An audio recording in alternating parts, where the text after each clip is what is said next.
medium. Was that by accident or was that something that you worked on?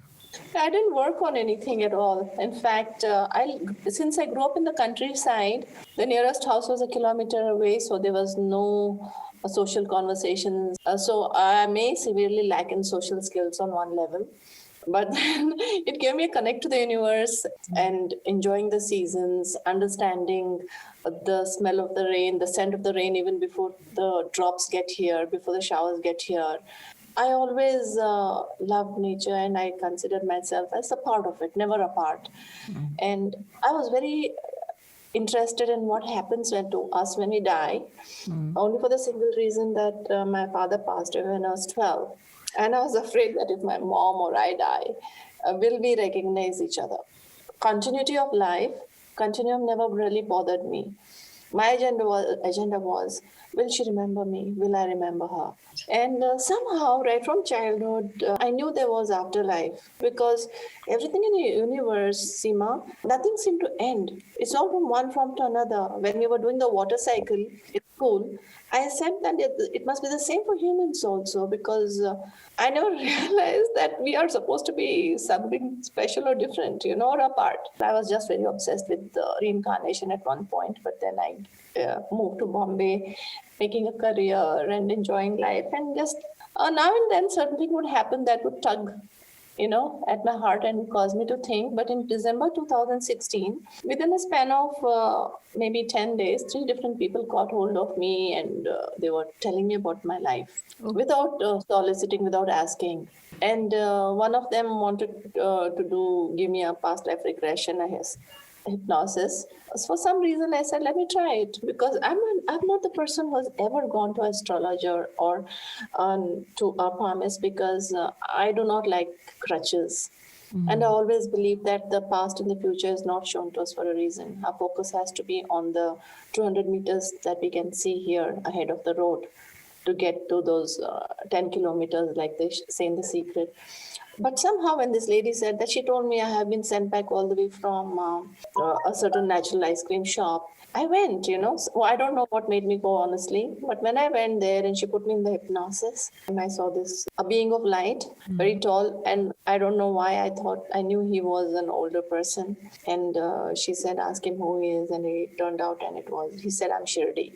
And he says, you tell her that you have been called here to give her a message. So tell her what I'm saying. And I told her what you were saying. So she pulled me out and she was quite emotionally, in upheaval because it was different from what she thought. And she told me that, Rani, you're a scientifically perfect channel. I said, that was the first time actually I heard, what is this? I was very keenly interested in the human mind, people's behavior, but not on this paranormal. And she said, can you come again? I will see if this is fluke kind of, fluke kind of thing. So I kept going and a lot of things started happening. Actually, I started channeling in the waking stage.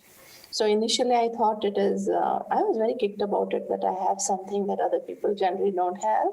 Yeah. I was like quite naive, and vain. I didn't realize that all of us have it in us. Then I started getting a little worried because people in my immediate sphere, they started telling me that these are not things one should indulge in and you'll be in serious trouble. And then I was sensing presences. So I thought I was either going mad or I was getting possessed. And I was really angry because I didn't want these things. I didn't want to be anybody's channel. I didn't like people. I had become a recluse with animals. And so at that point of time, I was shown 2 of my lifetimes. And I was told that this is just like a chapter, this life.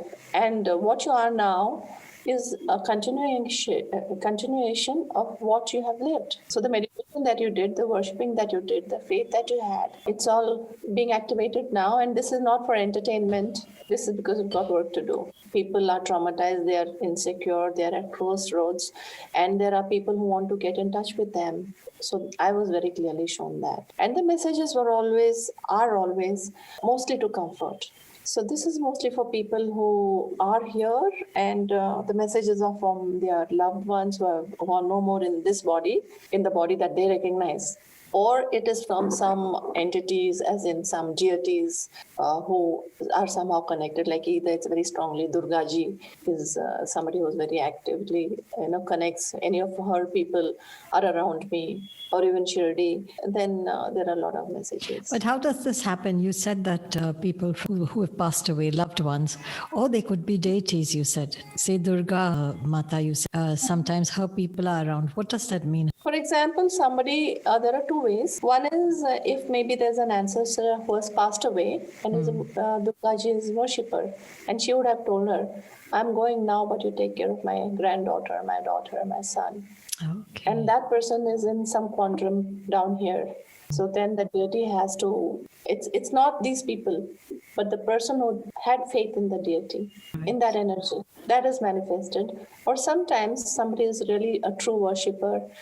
They are in some kind of situation and they don't know what to do. And I think messages come only when that person, the intensity of the emotion of whatever they're feeling is so intense. It's like when they're really at point of giving up and they're resigned, that we can't sort this out on our own. I want answers. Can I have some answers? And when they're really, really, really in that phase of their existence, then the answers come. They're ready for the answers then, because all the noise stops then. That resignation is like something where everything is quiet and they stop struggling. There are questions, but they are not chaotic. It's like a surrender, but in a good way, maybe. It's just more than surrender. I would say that we want answers that we want to hear. This is what we want to hear. So we are projecting our thoughts there. But when we say, like, I want the answer, it may not be what I want to hear, but what is it that really is there? Tell me about it. You said that when you talk to souls, have you ever seen one physically, an energy or a soul or a spirit? Okay, he or she is in front of you. Has that ever happened? There are different kinds of, these are called the senses. And I know people who have, but I don't. For me, it is like, it's a knowing. Okay, that faith also. Yeah. It's a very, very instinctive, more than a willful faith by design, the unknowing and awareness. Did it frighten you? And secondly, how it affects you? You know what? Initially, a lot of people told me also that you have to protect yourself. But you know what? What we see is just the physical body. Then there is our energy bodies, our layers. And the only thing that can protect or not protect you is intention. Okay. Your fortress, what are we defending ourselves against? Why do we need that? Our intentions are everything. That is our energy. The chinks come within is ignorance or malintention. For me, right from childhood, I was very aware. I could sense presences, and I was very scared of the dark, even as an adult, until these messages started coming. Imagine these people or these energies who have dropped the body, they need a human being to, even masters sometimes, not because they cannot give messages, but the person here doesn't have the capability to receive the messages on that frequency. Right. So they have to find somebody of your own species who can tell you in a way that you will understand. And sometimes people who are going through a certain situation, their energy bodies are very weak. Their frequencies are really low. So even if a master came and stood, they would not be able to sustain that power, So they are very compassionate and kind. For me, this is not a business, Yeah. because I had not worked for this in this lifetime. So I told the master, I said, I didn't even want to get into this. You guys have pulled me in. I'm not going to make it easy for you. I negotiated with them. I made a deal. Okay. Yeah, I'm not going to commercialize this ever. No favors, no commercialization. I'm also not going to advertise, as I said, and everything has to happen in an organic way. In fact, you're the first person I'm going to be speaking very publicly about this, because after talking to you, I realized that you're doing it for a special reason, to help people, to bring comfort.